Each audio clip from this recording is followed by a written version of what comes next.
Terima kasih buat semuanya yang sudah mengunjungi dan bantu support channel Dongeng Donghua ini. Semoga selalu dilancarkan usahanya, dimurahkan rezekinya, dan dimudahkan segala urusannya. Bagi yang baru bergabung, jangan lupa bantu subscribe. Aktifkan tanda lonceng. Klik like, komen, dan share channel Mimin ke penjuru alam semesta. Oke, mari kita kancutin ceritanya. The First Order, atau Di Yisulai. Bab 101 sampai bab 1110. Di channel Dongeng Donghua. Bab 1101, Pemburu Bayaran. Di tengah malam, seluruh menara penyihir sepi, dan para pelayan kembali ke asrama mereka. Hanya beberapa pelayan yang menunggu di ruang siaga untuk menunggu panggilan penyihir. Tes iklan watermark. Mereka tidak akan mulai bekerja lagi sampai jam 6 pagi di hari berikutnya. Pertama, mereka akan menyediakan pakaian bersih untuk penyihir. Jika penyihir perlu menghadiri acara hari ini, maka beberapa set akan disiapkan sebagai alternatif dan suku cadang. Lalu ada sarapan kaya yang disiapkan, seperti susu kedelai, susu, roti, goreng. Awalnya Ren Xiaosu juga khawatir bahwa setelah datang ke negara sihir, dia tidak akan bisa makan makanan di sini. Akibatnya, dia menemukan bahwa dia terlalu khawatir, dan hal yang tidak perlu dikhawatirkan adalah rasa makanan. Dan sekarang, ketika menara penyihir sepi, Ren Xiaosu yang berbaring di tempat tidur beludru tiba-tiba membuka matanya, dan seluruh orang itu melompat keluar jendela seperti panah dari tali. Dia tinggal di lantai 4 menara penyihir. Jika menara penyihir disamakan dengan sebuah kastil, maka dia berada di bagian paling atas pangkal kastil. Dan kemudian naik adalah struktur bangunan seperti menara pengawal. Di luar menara penyihir ada batu bata yang tidak rata. Jari kuat Ren Xiaosu menggenggam celah di batu bata dan naik ke atas. Tidak ada yang memperhatikan bahwa di malam yang gelap ini, masih ada kegiatan berbahaya seperti pendakian dengan tangan bebas. Ren Xiaosu memanjat diam-diam, dan pada tingkat yang lebih tinggi, sosok hitam, bertentangan dengan Ren Xiaosu, meluncur ke bawah tali tanpa pemberitahuan. Sutua bersembunyi di bayang-bayang bagian tertinggi menara penyihir dan memiliki pandangan yang baik tentang segalanya. Karena mangsa datang, tidak ada alasan bagi pemburu untuk membiarkannya pergi. Hanya saja, pemburu bayaran ini lebih waspada daripada yang dia kira. Sebelum dia menunggu Ren Xiaosu mendekat, dia menemukan gerakan di bawah. Pemburu hadiah itu mencibir pada Ren Xiaosu, dan benar-benar mengayuh sepedanya langsung di dinding dengan kakinya. Seluruh orang melarikan diri dari udara seperti layang-layang. Harus dikatakan bahwa para pemburu hadiah ini memang jauh lebih waspada daripada orang biasa, dan terutama seperti serangan dan pembunuhan rahasia. Begitu mereka mengetahui bahwa hal-hal akan terungkap, mereka akan melarikan diri tanpa ragu-ragu. Yang saya temui sebelumnya adalah sama, dan kali ini saya bertemu sama. Orang lain memegang mata oranye yang benar-benar melihat. Dan dia tidak tahu sihir apa yang dia gunakan untuk tinggal di udara dalam waktu yang lama. Seluruh orang itu terbang di langit dan tampak cerdas. Tapi Ren Xiaosu tahu bahwa ini bukan penerbangan nyata. Ketika pemburu hadiah melarikan diri, para ksatria yang menjaga di luar menara penyihir harus memeriksa, tetapi ketika mereka melihat ke atas, pemburu hadiah sudah terbang jauh. Para ksatria menggelengkan kepala dan berpikir itu mungkin angin, jadi mereka tidak lagi ragu. Lagi pula, menara penyihir itu masih sunyi. Ren Xiaosu menatap pemburu hadiah secara bertahap, menunjukkan senyum. Pihak lain dapat menemukan diri mereka sendiri, tentu saja, mereka ingin ditemukan oleh pihak lain, jika tidak susu menembak. Tidak ada banyak penyihir di dunia yang dapat melarikan diri dari serangan menyelinap Lao Su, bahkan dunia tengah luar biasa. Dalam hal pembunuhan, Ren Xiaosu adalah ahli top yang nyata dalam industri ini. Tidakkah aku melihat ketakutan Zhou terhadap apapun? Tentu saja, metodenya mungkin tidak terlalu disembunyikan. Tetapi selama hasilnya sama, prosesnya tidak penting. Ren Xiaosu melirik ksatria di bawah menara penyihir, dan kemudian melompat ke atap penduduk di kejauhan, dan Lao Su mengikuti. Dia tidak bisa melakukannya di sini, dan dia tidak boleh membiarkan orang luar tahu bahwa dia merampok mata penyihir yang sebenarnya. Jika tidak hal itu dapat menyebabkan pengepungan dari seluruh organisasi penyihir. Ketika Ren Xiaosu mendarat dengan ringan di atap, dia tidak berdiri diam, dan kemudian dia menekan lagi untuk mendorong seluruh orang keluar, seolah-olah dia memakai alat penggerak nitrogen. Saya takut bahwa saya harus meragukan akal sehat fisika yang telah saya kumpulkan selama bertahun-tahun. Pada tingkat kebugaran fisik Ren Xiaosu, mereka tidak lagi menjadi bagian dari manajemen Newton, hal ini harus ditemukan oleh adik Newton. Pemburu hadiah di depan secara bertahap menyelinap dari udara, dia dengan cepat melompat di antara atap yang pendek. Dan dia seharusnya berhasil lolos dari pengejaran setelah dia berpikir bahwa dia telah datang. Tapi, ketika pemburu hadiah berbalik, dia tiba-tiba melihat Ren Xiaosu tersenyum pada dirinya tidak jauh di belakangnya. Pemburu hadiah terkejut, dan dia diam-diam bertanya-tanya bagaimana pemuda di belakangnya mengejar. Dan tidak ada suara, seperti hantu. Tapi sudah terlambat untuk membuatnya berpikir lebih, dalam hal ini dia hanya bisa mempercepat. Tiba-tiba, pemburu hadiah dikelilingi oleh angin yang berputar, dan kecepatan lompatannya seringan angsa liar. Setiap kali dia melangkah keluar, dia bisa melompat lebih dari 10 meter. Namun, dia berbalik setelah mempercepat, dan tiba-tiba menemukan bahwa dia masih tidak dapat mengusir remaja di belakangnya, dan senyum remaja itu tidak pernah berubah, seolah-olah sangat santai. Pada saat ini, pemburu hadiah mengerti bahwa remaja di belakangnya jauh lebih cepat daripada dirinya sendiri. Dan alasan mengapa pihak lain tidak pernah berusaha pada dirinya sendiri adalah bahwa ia ingin mengusir dirinya sendiri dari kota. Pemburu hadiah itu mencibir, sepertinya kamu tidak ingin ditemukan, kan? Memikirkan hal ini, dia tiba-tiba bergegas ke kiri, dan pada saat yang sama mata penglihatannya yang nyata menyala, dan tiba-tiba nyala api melesat ke arah kandang yang lebih rendah. Langit-langit kandang dibuat jerami, dan bintang pengapian kecil bisa membuatnya terbakar, belum lagi penggunaan bola api untuk pemburu hadiah.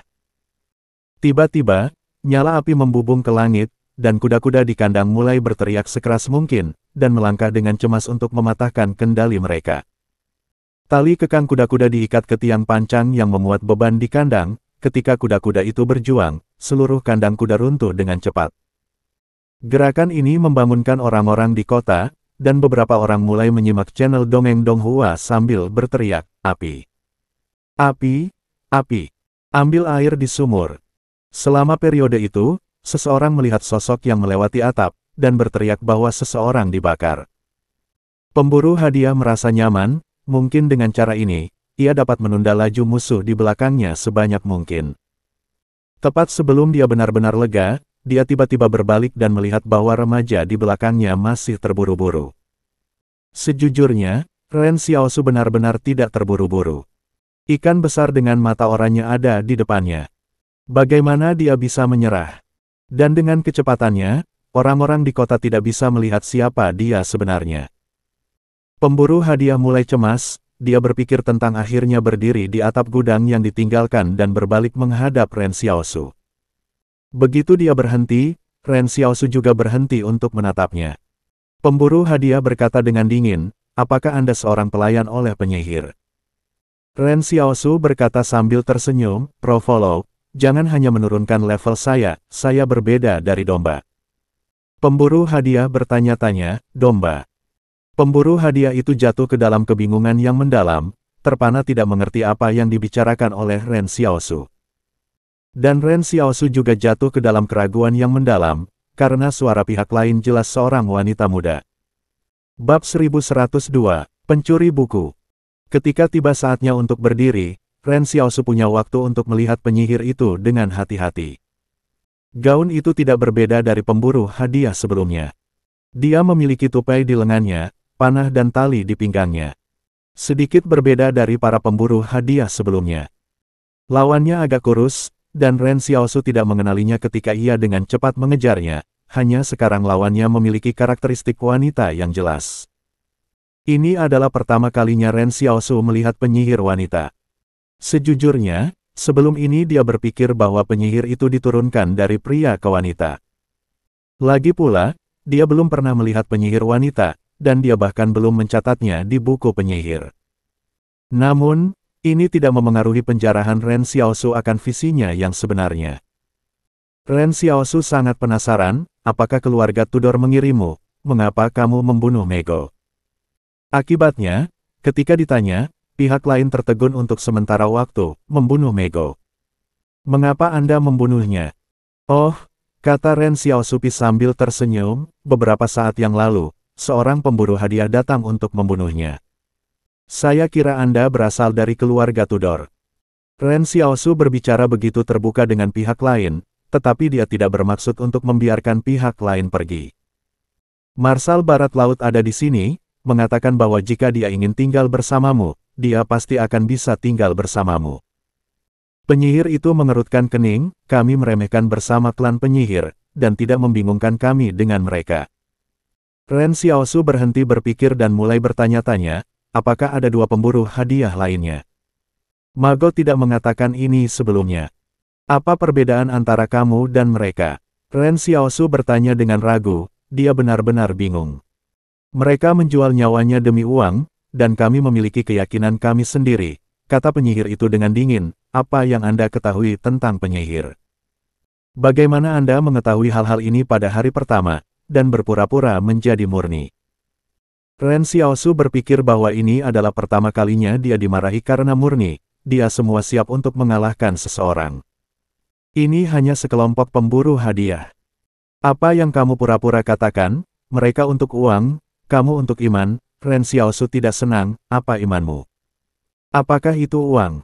Ya, hasilkan uang, jawab penyihir itu. Ren Xiaosu. Hatinya berkata bahwa imanmu benar-benar agak murni. Penyihir itu menambahkan, tapi kami tidak pernah menghasilkan uang untuk penyihir. Semua warga sipil dapat mempekerjakan kami untuk membunuh kejahatan dengan koin tembaga. Bagaimana Anda, seorang penyihir seperti penyihir, mengerti bahwa hanya iman dan matahari dan bulan yang dapat hidup di dunia ini? Kebenaran yang punah. Kali ini Ren Xiaosu benar-benar terpana, bukan karena apa yang dikatakan pihak lain untuk menghilangkan kejahatan. Faktanya, Ren Xiaosu tidak terlalu tertarik pada orang yang sopan seperti ini, karena dia telah melihat terlalu banyak mulut mengatakan hal-hal yang baik. Tetapi pada kenyataannya orang dan organisasi melakukan hal-hal kotor. Namun, hanya keyakinan dan keabadian matahari dan bulan, dia telah mendengarnya sebelumnya. Qin Sheng berkata, Zhang Qingqi berkata, Li Yinglong berkata, ini adalah moto organisasi ksatria. Saya hanya mengatakan bahwa saya ingin mencari cabang dari organisasi ksatria di negara penyihir. Pada saat ini, saya mendengar sesuatu yang berkaitan dengan organisasi ksatria. Ren Xiaosu tiba-tiba bersinar. Faktanya, Ren Xiaosu tahu betul bahwa penyihir ini mungkin merasa bahwa dia tidak bisa mengalahkan dirinya sendiri, jadi dia mencoba untuk menunda waktu. Kalau tidak dia akan tiba-tiba berkata banyak kepadanya secara misterius dengan gaya hati-hati pihak lain. Tapi Ren Xiaosu tidak bisa terlalu peduli, tidak peduli apakah pihak lain sedang menunggu penyelamatan, atau apa artinya menunggu dirinya sendiri, dia mengajukan lebih banyak pertanyaan, ksatria. Ren He. Penyihir itu mengerutkan kening, betapa kacau, seorang domba dan seorang ksatria, apakah Anda memiliki masalah otak? Dalam hati Ren Xiaosu, dia berpikir bahwa apa yang dikatakan pihak lain dengan santai itu hanya kebetulan, mungkin pihak lain benar-benar tidak ada hubungannya dengan organisasi Cavaliers. Namun, Ren Xiaosu tidak bisa menilai, dan hanya bisa mencoba lagi. Jika kamu tidak membunuh Mego, mengapa kamu menyelinap di menara penyihirnya? Ren Xiaosu bertanya-tanya, jangan bilang kamu ingin naik untuk melihat pemandangan. Untuk melihat pemandangan, kamu bisa pergi ke gereja penyihir di sebelahnya, di mana lebih tinggi. Aku hanya ingin mengambil buku darinya, kata penyihir itu dengan tenang, jika kamu tidak muncul, aku mengambil buku itu dan pergi. Aku tidak akan menyebabkan begitu banyak hal. Ren Xiaosule, mencuri buku. Anda tidak ingin orang lain mencuri buku. Mengapa Anda begitu sombong? Hanya karena Anda alasan untuk mempercayai Anda tidak mencuri selama bertahun-tahun sejak Mek telah meninggalkan menara sihir, tetapi sudah waktunya untuk mencuri. Kenapa? Tidak menarik untuk mencuri buku ketika tidak ada orang. Petik 2. Ini urusanmu, kata penyihir itu. Karena kamu tidak di sini untuk membunuh Mei Ge, maka kamu memberitahuku buku mana itu, mungkin aku bisa mengambil alih dan memberikannya kepadamu. Sehingga semua orang bisa mengubahnya menjadi sutra giok, kata Ren Xiaosu. Oh, apa kamu bodoh denganku, cibir penyihir itu. Begitu kata-kata itu selesai, awan asap besar tiba-tiba meledak di kaki Ren Xiaosu, dan layar asap dengan cepat membungkus seluruh tubuh Ren Xiaosu. Itu hanya sekejap kungfu, robot nano yang melonjak di tubuh Ren Xiaosu, dan orang-orang kecil yang lucu itu langsung mengembun menjadi baju besi luar di luar tubuhnya. Namun meski begitu, Ren Xiaosu masih kaget, pihak lain hanya tidak memperhatikan pandangan yang sebenarnya di tangannya, dan dia tidak menemukan pihak lain yang dekat dengannya. Pada saat Ren Xiaosu dibungkus dengan tabir asap, penyihir berbalik untuk bersiap untuk terus menyimak channel Dongeng Donghua dan melarikan diri, tetapi begitu dia berbalik, dia melihat Su Tua berdiri dengan dingin di belakangnya.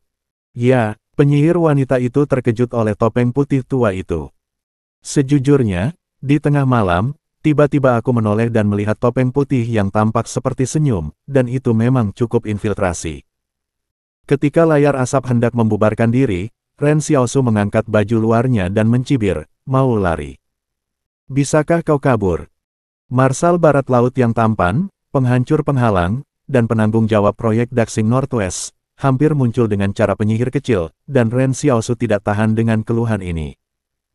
Melihat jalannya dihalangi, penyihir kecil itu menoleh ke Ren Xiaosu dengan serius dan berkata, ini sebenarnya kesalahpahaman. Ren Xiaosu memegang tangannya dengan tenang, tangannya disembunyikan di lengan bajunya yang sudah memegang mata hitamnya yang sebenarnya, dan dia berkata sambil tersenyum. Apakah kamu pikir aku akan percaya? Namun, suara itu jatuh begitu saja, dan dalam bayang-bayang tidak jauh dari tempat mereka berdiri, tiba-tiba beberapa panah dingin keluar, dan mereka terbungkus oleh suara angin yang keras dan pecah. Lusinan panah-panah serial ini terbang dari 6 atau 7, masing-masing ditujukan ke Ren Xiaosu dan Lao Su. Sebelum menunggu panah mendekati Ren Xiaosu, dia sudah bergerak mundur, dan sisi Lao Su lebih kuat, mematahkan panah satu persatu. Ketika Ren Xiaosu berdiri teguh, dia melihat penyihir kecil itu pergi.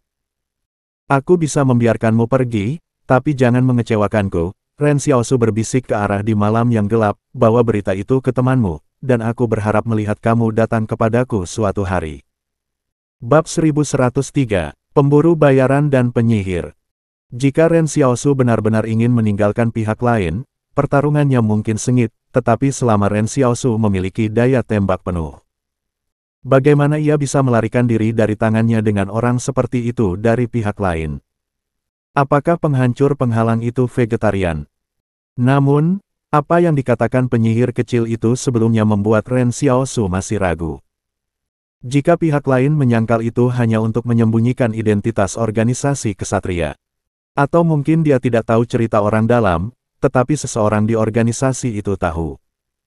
Oleh karena itu, Ren Xiaosu bersedia membiarkan pihak lain pergi dan menunggu pihak lain untuk membalas pesan itu. Dia percaya bahwa setelah penyihir kecil kembali, seseorang akan bertanya padanya apa yang terjadi, dan dia pasti akan menyatakan keraguannya. Tentu saja, ada situasi lain, dia benar-benar dikirim oleh keluarga Tudor. Tapi Ren Xiaosu juga tidak takut dengan hasil seperti itu. Selama bukan seluruh organisasi sihir yang menyerang, dia bisa mengendarai kereta uap dan berjalan pergi, dan kemudian membawa Zhou Yingsui dan yang lainnya untuk menjejakkan kaki di Dujiazhuang. Sekarang, bahkan jika pihak lain mencurigainya, itu pasti telah mengirim beberapa orang kecil untuk menyelesaikan masalah tersebut. Bagaimana mungkin penyihir yang terkenal lama dan dihormati berjalan selama masalah kecil seperti itu? Meskipun pertempuran sengit malam ini, intensitasnya tidak terlalu tinggi, Ren Xiaosu menentukan penilaiannya. Pada saat ini, Yorktown sudah semarak, pemilik kandang yang dibakar oleh penyihir kecil itu sepertinya adalah keluarga besar. Pada saat ini, dia mengatur tenaga kerja untuk memadamkan api, dan sekelompok orang juga dibagi untuk menangkap pelaku pembakaran. Rupanya, mereka juga menemukan bahwa seseorang berjalan di atap, jadi disimpulkan bahwa seseorang telah membakar dengan jahat. Ren Xiaosu tidak ingin melewati air berlumpur, dan hanya membuat lingkaran besar di atap untuk kembali ke menara penyihir. Dia berpikir bahwa gerakan sebesar itu harus membangunkan Mego, tetapi hasilnya adalah dia tidak bangun sama sekali. Setelah menyelidiki di luar negeri selama lebih dari 2 tahun, dia masih malu dalam perjalanan kembali, dan Mego memang terlalu lelah. Keesokan paginya, Mei Ge tiba-tiba berlari untuk mengalahkan pintu Ren Xiaosu, peristiwa besar, sesuatu yang besar. Ren Xiaosu bangkit tanpa daya dan membuka pintu, ada apa? Apakah kamu mendengar apa yang terjadi di kota tadi malam? Kata Mega. Tidak, aku terlalu lelah. Aku tidur sangat buruk. Apa yang terjadi? Mata mengantuk Ren Xiaosu tampak kabur. Juga, kata Mega berbisik, aku bahkan tidak menyadarinya, tapi aku bilang, hati-hati, ini untuk kita. Ren Xiaosu membeku sejenak, apa yang terjadi? Bukankah kamu tidak sadar? Tetapi seseorang melihat pembunuh pelaku pembakaran itu, kata Mego. Saya menelepon seseorang di pagi hari untuk bertanya. Orang lain mengatakan bahwa seseorang melihat seorang pria dengan topeng putih terbang melintasi atap. Sekarang semua orang mengatakan itu adalah pelaku pembakaran. Itu Ren Xiaosu. Mego melanjutkan, apakah Anda ingat apa yang terjadi dalam perjalanan pulang? Penyihir bertopeng putih telah menyerang kami beberapa kali sebelum dan sesudah. Ren Xiaosu tidak bisa menahan tangis dan tertawa. Dia biasa menggunakan Lisu sebagai kedok untuk berbohong kepada Mego, tetapi sekarang dia mendapat masalah dengan dirinya sendiri. Saya tidak tahu bagaimana reaksi Mego setelah melihat Lao Su. Tapi satu hal yang pasti, dia mungkin membuat kontribusi lain ke pot hitam Su Xianchu. Ren Xiaosu berpikir sejenak dan berkata, apakah mungkin orang lain melakukannya? Mega berkata dengan tegas, pasti dia. Pasti dia yang melepaskan pilar api sebelumnya, dia dikirim oleh keluarga Tudor. Oke, Ren Xiaosu pikir Anda mengatakan ya, tanpa penjelasan. Pada saat ini, Mei Ge berkata lagi, sepertinya dia ditemukan pada saat dia menyentuhnya, jadi dia membakar untuk menarik perhatian orang lain, dan kemudian melarikan diri lagi. Saya pikir dia akan datang lagi, Anda harus berhati-hati. Aku berhati-hati, jawab Ren Xiaosu. Bagaimana menurutmu kamu sedikit asal saja, aku khawatir dia membunuhmu, kamu tidak takut mati. Mei Ge cemas, mengatakan bahwa ada pembunuh yang sangat kuat dalam penyergapan. Dan jika kamu hati-hati, kamu akan mati. Ren Xiaosu menggeser topik, ngomong-ngomong, apakah Anda memiliki buku yang lebih berharga di sini? Mei Ge membeku sejenak, tidak. Ren Xiaosu merenung, apakah hanya kedok untuk mencuri buku? Dia bertanya lagi, apakah ada buku khusus? Misalnya, dulu sekali, atau apakah itu memiliki arti yang sangat istimewa bagi Anda? Mego membeku lagi, bagaimana kamu tahu? Mata Ren Xiaosu berbinar, tunjukkan padaku dengan cepat. Itu tidak baik, kata Mega. Ada apa dengan ini? Aku pengikut pribadimu, lihat apa yang terjadi pada bukumu. Ren Xiaosu tidak senang mengatakan, aku akan membantumu mendapatkan kembali kekasihmu. Mei Ge menggiling Hao untuk waktu yang lama, dan mengembalikan kotak besi di kamarnya dan menyerahkannya kepada Ren Xiaosu. Ren Xiaosu mengambil napas dalam-dalam dan kemudian membuka kotak besi. Apakah kamu serius? Ren Xiaosu bertanya. Serius, kata Mego. Ada apa? Kau bilang itu punya arti khusus. Ini berarti sesuatu yang sangat istimewa bagiku. Kalau begitu aku belum mengatakan bahwa aku ingin melihat surat cinta antara kamu dan kekasihmu. Apakah kamu memiliki masalah dengan pikiranmu? Ren Xiaosu tiba-tiba merasa tidak berdaya. Bagaimana barang ini menjadi penyihir? Namun, jika Ren Xiaosu memikirkannya, mungkinkah ada rahasia yang disembunyikan dalam surat cinta ini? Misalnya, pihak lain ingin memberitahu Mego beberapa informasi. Akibatnya, saya sekarang menyesal dan ingin mendapatkan surat cinta ini kembali. Memikirkan daya tahan Ren Xiaosu terhadap mahjong lebih dari 20 surat cinta, dia muncul dengan kaget, berapa umurmu menulis ini? Berusia 9 tahun, kata Magor dengan benar. Ren Xiaosu meletakkan kotak besi itu kembali ke pelukan Mego. Tidak heran kedua orang ini masih dalam surat cinta untuk membahas apakah akan menangkap katak itu secara diam-diam keesokan harinya. Aku meraih katak kakakmu, aku mulai merasa sedih ketika aku berumur 9 tahun. Apakah ada metode ajaib? Apakah benar-benar tidak ada buku khusus? Ren Xiaosu sedikit tidak mau. Ini benar-benar hilang, kata Mego. Xiao Su berikutnya hanya bisa memastikan bahwa penyihir kecil itu memang menipu dirinya sendiri, tetapi karena pihak lain tidak di sini untuk mencuri buku, apalagi yang bisa mereka lakukan di sini. Apakah Anda mengintip Mego untuk mandi? Tanda seru. Ren Xiao Susun si Meige tidak memiliki kecantikan ini. Kalau begitu aku bertanya padamu, Ren Xiao Su bertanya lagi, apakah ada perbedaan antara pemburu hadiah? Mega berkata dengan aneh, mengapa tiba-tiba bertanya ini? Tanyakan saja, kata Ren Xiaosu. Pada tahun-tahun awal, ada beberapa perbedaan. Pada awalnya, para pemburu hadiah suka melakukan seni bela diri dan sering melakukan sesuatu untuk merampok orang kaya dan membantu orang miskin, kata Mego. Organisasi penyihir mengelilinginya beberapa kali. Meskipun mereka membunuh beberapa orang, masih ada beberapa yang bersembunyi di kegelapan dan melanjutkan seni bela diri. Keberadaannya sangat rahasia, dan orang-orang mulai menyimak channel Dongeng Donghua sambil menyembah mereka secara bertahap, menyebut mereka orang yang tidak bisa membunuh untuk para dewa. Petik 2. Lalu, Ren Xiaosu bertanya-tanya. Mega berkata, kemudian kelompok penyihir menyamar sebagai pemburu hadiah, melakukan beberapa hal yang sangat jahat, dan kemudian mempublikasikannya dengan opini publik. Sehingga orang-orang segera kehilangan kepercayaan mereka pada mereka. Ren Xiaosu terpana untuk sementara waktu, apalagi mengatakan, organisasi penyihir ini benar-benar tangan yang bagus. Bab 1104, Keracunan. Saya perlu tahu apa yang telah dilakukan para pemburu hadiah ini dan bagaimana mereka dicuri, kata Ren Xiaosu. Sebenarnya, masyarakat kelas atas sangat jelas bahwa para pemburu bayaran itu memang melakukan pahlawan, kata Mega sambil tersenyum. Pada waktu itu, banyak anak bermimpi menjadi seorang penjaga hutan seperti mereka, dan bahkan membuat diri mereka dengan kayu panah yang buruk diikat ke lengannya. Apakah kamu diikat? Tanya Ren Xiaosu. Terikat, kata Mego. Apa yang kamu lakukan dengan panah otomatis? Apakah kamu menembak katak? Kata Ren Xiaosu dengan marah. Mego. Meige berkata dengan wajah hitam, kamu harus mencari aku untuk membaca buku yang sangat penting. Aku bahkan menunjukkan kepadamu surat cinta. Kamu masih memiliki sikap ini.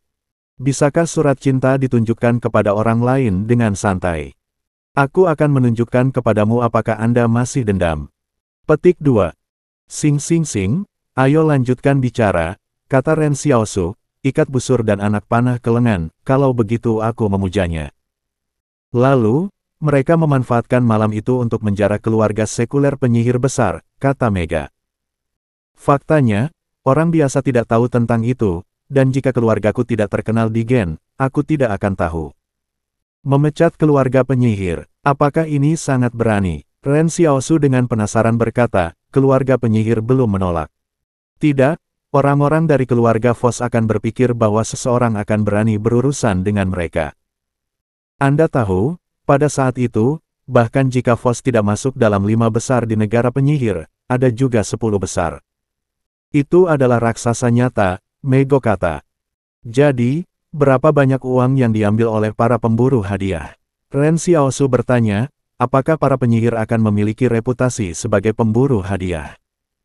Ya, uang tidak penting bagi keluarga penyihir, kata Mego, dan emas yang sangat berharga tidak mudah dibawa. Mereka mengambil 21 mata sungguhan, dan bahkan salah satu dari mereka masih emas. Sangat kejam. Ren Xiaosu menarik napas, dan dia bisa membayangkan betapa marahnya keluarga Fos, hanya saja, 21 mata asli sesuai dengan 21 penyihir. Bagaimana mereka berhasil? Apakah ada karakter hebat di Golden Hunter? Petik 2. Tidak, mereka tidak tangguh, Mego menggelengkan kepalanya. Dikatakan bahwa seseorang bergabung dengan tim pembantu selama 2 tahun, dan kemudian menemukan kesempatan untuk meracuni di pesta keluarga. Meracuni ratusan orang. Saya pikir itu bukan hanya perampokan uang, saya khawatir masih ada kebencian yang mendalam. Ren Xiaosu mengerutkan kening, apakah keluarga Nafos menghilang sekarang? Tidak, keluarga besar ini memiliki populasi yang besar. Misalnya, jumlah keluarga Tudor mungkin ribuan. Sekarang pangeran turun-temurun dari keluarga Tudor memiliki 71 anak. Sekarang orang yang bertanggung jawab atas keluarga Fos bukan lagi jalur utama. By the way, dalam perebutan kekuasaan internal, semua kekuatan diwarisi oleh garis keturunan sampingan. Jadi, para penyihir tidak sanggup menanggung para pemburu hadiah dan memulai pengepungan. Mego mengangguk, ya, tapi pengepungan yang berulang tidak berhasil. Kelompok orang ini sangat pandai menyembunyikan jejak. Mereka disembunyikan di antara orang-orang. Anda bahkan tidak tahu siapa pemburu hadiah. Mego mengangkat bahu. Dan kemudian, ketika mereka mulai disebut, para dewa tidak bisa membunuh organisasi sihir mulai menuangkan air kotor pada mereka, membiarkan mereka kehilangan fondasi mereka. Mego melanjutkan, sejak itu, orang-orang telah berhenti mempercayai mereka. Beberapa orang telah dikhianati oleh orang-orang, dan beberapa orang telah menyimak channel Dongeng Donghua dan bersembunyi lebih dalam. Dalam beberapa tahun terakhir, mereka kadang-kadang mengambil tindakan, tetapi itu jarang terjadi. Jika Anda tidak menyebutkannya, saya khawatir mereka mengira mereka punah. Rakyat ini benar-benar bodoh, Ren Xiaosu menghela nafas. Tapi setelah mengatakan itu, Ren Xiaosu telah mengubah penyihir kecil dan organisasi di belakangnya. Bukannya dia mengagumi perilaku satu sama lain, tetapi dia harus berhati-hati di masa depan bahwa seseorang meracuni makanan. Jika pihak lain benar-benar tidak memiliki hubungan dengan Ren He, dia bisa saja menyinggung pihak lain tadi malam. Dia benar-benar tidak takut berkelahi dengan hal semacam ini, tetapi dia tidak tahu apakah dia bisa melakukannya. Lalu, untuk mengetahui bahwa beberapa racun, 5 gram dapat menyebabkan kematian mendadak. Di pagi hari, kedua domba hanya beristirahat selama 1 malam, dan kemudian berlari dengan sukarela untuk terus melayani Mego sebagai pelayan. Awalnya Ren Xiaosu berpikir bahwa tuan muda dalam keluarga bangsawan mereka akan beristirahat selama beberapa hari lagi. Bahkan, Meige tidak akan keberatan untuk beberapa hari lagi. Lagi pula, semua orang benar-benar lelah. Bersama dengan 2 domba, ada pemimpin keluarga di belakang mereka, Ayah Li Chenggong dan Ayah Liu Ting. Ren Xiaosu berada di aula menara penyihir, menatap kedua orang domba itu dengan senyum. Setelah orang-orang ini masuk, Ayah Li Chengli dan Liu Ting tiba-tiba menemukan bahwa putra mereka bukan yang pertama datang setelah Tuan Mego. Katakan halo, tetapi pertama-tama lari ke anak aneh itu untuk menyapa. Kepala Patriark Li dan Kepala Patriark Liu saling melirik dan tidak mengerti situasinya. Namun, mereka tidak boleh kasar. Setelah memasuki menara penyihir, mereka datang ke Mego dan berlutut dengan satu lutut, "Ya Tuhan Mego, jangan datang tanpa cedera, maafkan kami. Kami tidak datang untuk mengunjungi kemarin secepat mungkin. Kami percaya Anda juga perlu waktu untuk istirahat dan menyesuaikan diri." Meige, si konyol dan putih manis ini, masih bertahan di depan orang luar. "Baiklah, bangun, pertimbanganmu lebih komprehensif, tapi aku tidak tahu apa yang kalian berdua lakukan hari ini." Setelah Patriark Li dan Patriark Liu bangkit, Patriark Li berkata, "Saya mendengar dari anjing-anjing bahwa Tuan Mego bermaksud pergi ke kota Gen dalam waktu dekat dan memilih mata yang benar untuknya." Meige mengangguk, dengan rencana ini, Li Gongcheng dan Liu Ting bekerja dengan rajin dalam 2 tahun terakhir dan menunjukkan kinerja yang luar biasa. Saya tersentuh oleh semangat mereka, jadi saya memutuskan untuk menyelesaikannya sesegera mungkin. Baik Li Gongcheng maupun Liu Ting mengucapkan terima kasih. Seperti yang mereka katakan, keluarga Li dan keluarga Liu memiliki kompetisi sendiri, jadi mereka juga harus menjaga mata mereka sendiri dalam menghadapi kecemburuan saudara kandung mereka. Daya saing. Sekarang Mego melebih-lebihkan tentang mereka, dan secara alami dapat meningkatkan daya saing mereka.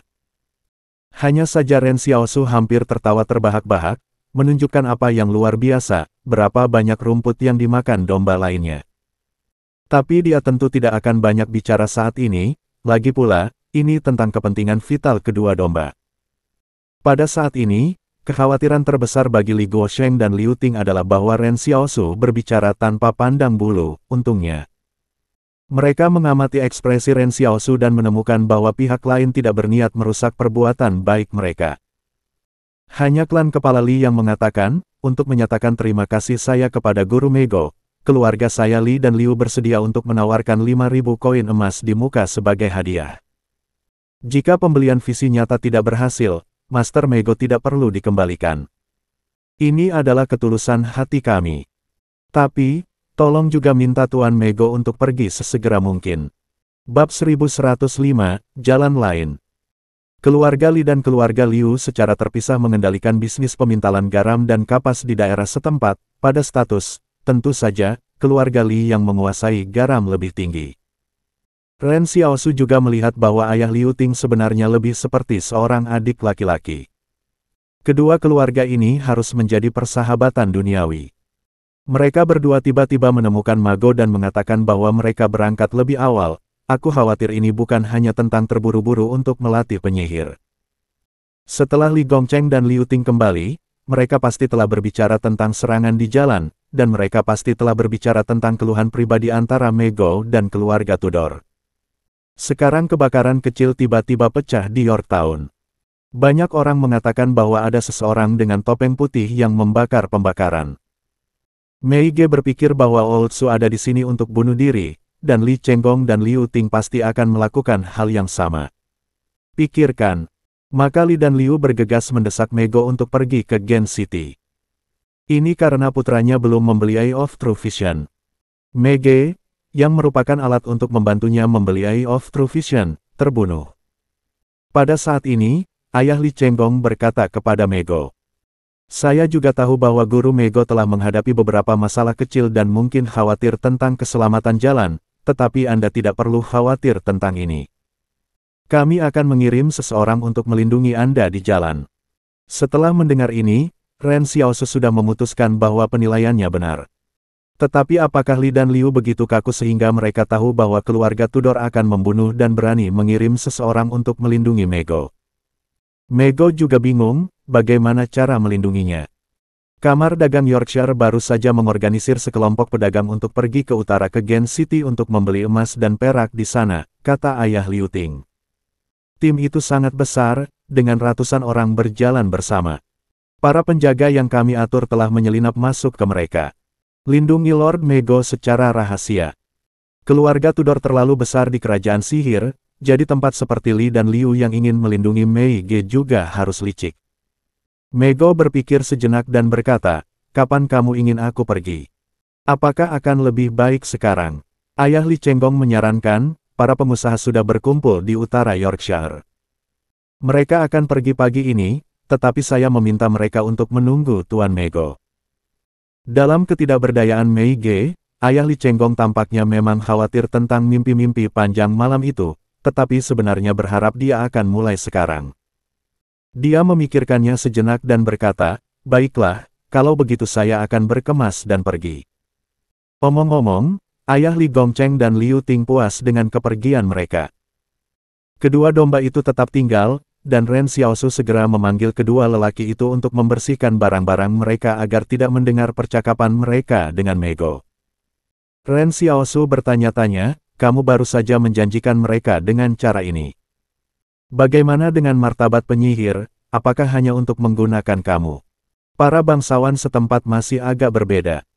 Meskipun wajahnya sangat hormat, rasa hormat itu untuk organisasi penyihir di belakangku, tetapi tidak untukku, kata Mega tak berdaya. Meskipun Yorkshire telah menjadi kantongku, tetapi faktanya, ke-6 county selatan semuanya memiliki pemilik asli, keluarga Berkeley. Itu juga keluarga penyihir. Ren Xiaosu bertanya. Ya, Mego mengangguk. Keluarga Berkeley juga merupakan fondasi penyihir hebat di dunia. Hanya saja otoritasnya tidak sebesar Tudor. Hanya memiliki mata emas. Bahkan, keluarga Li dan keluarga Liu. Mereka semua adalah Duke of Berkeley dan status mereka tidak tinggi. Petik 2. Oh, Ren Xiaosu mengerti bahwa Li dan Liu adalah tokoh marginal dari keluarga Berkeley. Sekarang jika mereka ingin dihargai dalam sistem, mereka ingin mengolah penyihir untuk meningkatkan status mereka. Selama ada penyihir di rumah, maka Berkeley Duke juga akan saling memandang dan membagikan lebih banyak manfaat kepada mereka. Kerajaan penyihir secara alami hanya penyihir yang layak memasuki masyarakat yang benar-benar tinggi. Keluarga Li dan keluarga Liu hanya ingin mendapatkan kartu bisnis ini, sehingga dapat mewujudkan transisi kelas keluarga mereka sendiri. Ren Xiaosu berpikir sejenak dan berkata, kalau begitu aku tidak berpikir aku harus pergi sekarang, ini terlalu terburu-buru. Lupakan saja, tidak perlu berjuang dengan ini, kata Mega dengan senyum masam, karena aku telah menerima uang, biarkan pihak lain melakukan hal itu. Ayo, Ren Xiaosu sedikit tidak berdaya.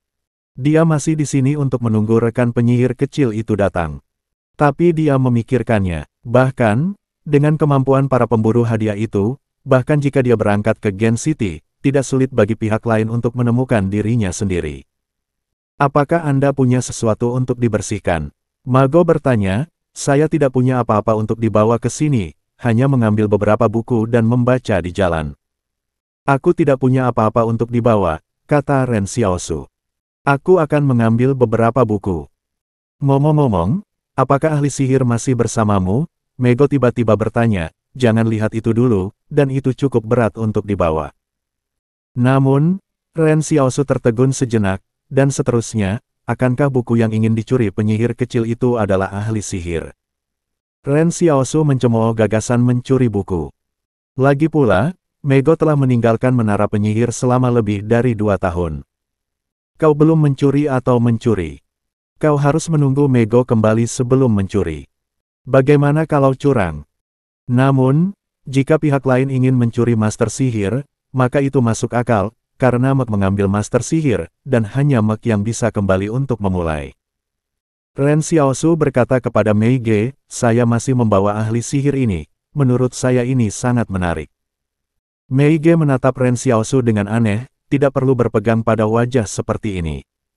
Semua orang tahu bahwa tidak ada substansi dalam rencana induk sihir. Bahkan jika Anda tidak membacanya, semua orang menyimak channel Dongeng Donghua dan tidak akan mengatakan apa-apa. Menurutku ini sangat menarik, kata Ren Xiaosu. Senang saja. Kedua domba itu turun dengan pakaian Mego dan bergabung dengan Ren Xiaosu. Tuan Mego, pelayan telah mengemasi barang-barangmu, ayo pergi. Mego melirik mereka, kamu telah bekerja keras dengan cara ini, yakinlah, aku akan membawamu ke pasar gelap di Gen City. Terima kasih, Tuan Mego, atas pencapaian Anda, Li Guosheng tertawa senang. Ya, bisakah Tuan Mego mengajari kami bahasa sihir di jalan, sehingga jika kami membeli mata sejati di Gen, kami dapat mulai sihir segera. Tidak masalah, Mego mengangguk dan berkata kepada Ren Xiaosu, ikuti saja mereka untuk belajar. Apakah saya? Ren Xiaosu tertawa senang, saya tidak akan belajar, Anda mengajar mereka berdua. Mei Ge membeku sejenak, jangan belajar. Bukankah kamu benar-benar ingin belajar sebelumnya? Terlalu sulit untuk dipelajari, kata Ren Xiaosu. Dia memikirkannya dan mengeluarkan sihir dalam bahasa sihir. Yang tingkat tinggi harus menggunakannya dengan peta meditasi, tetapi peta meditasi itu dikontrol dengan kuat oleh keluarga penyihir. Di sini, terlalu banyak kesulitan untuk mendapatkannya. Sekarang saya memiliki ejaan Cina, saya tidak memerlukan peta meditasi. Mengapa repot-repot dengan itu? Meskipun agak sulit untuk meringkas hukum ejaan Cina, setidaknya itu tidak bergantung pada langit atau tanah. Semua tergantung pada diri saya sendiri. Liu Ting berbisik ke samping, semua pandangan pura-pura sebelum penulis bersama berpura-pura. Tidak heran mereka hanya bisa melayani sebagai pelayan di dunia tengah. Bab 1106, Ksatria. Apakah kamu tidak ingin menjadi tukang sihir? Mego bingung, bagaimana kamu bisa menjadi tukang sihir jika kamu tidak belajar bahasa tukang sihir? Seperti yang kamu katakan, Truai tidak mudah untuk dibeli, dan aku tidak punya uang, kata Ren Xiaosu. Jadi, bahkan jika aku dapat menghemat cukup uang untuk membeli Truai, aku tidak tahu tahun monyet, aku tidak belajar, tapi berniat untuk belajar perlahan, tidak sesegera domba. Anda mengajar mereka terlebih dahulu, saya hanya akan mendengarkan mereka sambil mengajar mereka. Tapi kalau kamu tiba-tiba punya kesempatan untuk menjadi penyihir suatu hari, bukankah itu memalukan karena kamu tidak bisa berbicara bahasa penyihir?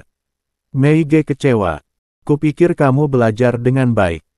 Jangan terburu-buru, aku akan membaca buku itu terlebih dahulu untuk memahami apa sebenarnya penyihir itu, kata Ren Xiaosu. Dia tidak bisa menjelaskan kepada Mego bahwa dia sudah punya cara lain untuk melepaskan sihir, jadi dia tidak perlu belajar bahasa sihir lagi. Lagi pula, seseorang diam-diam mengambil mata dari penglihatan yang sebenarnya, dan diam-diam meneliti mantra Cina, yang memang merupakan hal besar bagi seluruh organisasi sihir. Para penyihir menganggap bahasa penyihir sebagai bahasa para dewa, dengan mengatakan bahwa hanya bahasa para dewa yang bisa menggunakan kekuatan para dewa. Sehingga mereka langsung menamparkan wajah mereka. Semua penyihir penyelamat wajah ini menunjuk mereka untuk bunuh diri. Di masa lalu, seharusnya ada orang-orang dari wilayah Middle Earth yang memiliki mata sungguhan, bagaimana mungkin tidak mungkin mempelajari ejaan Cina, karena tidak sopan kepada musuh. Tentu saja, Ren Xiaosu juga mengakui bahwa sudut pengembangan mantra Cina ini memang rumit.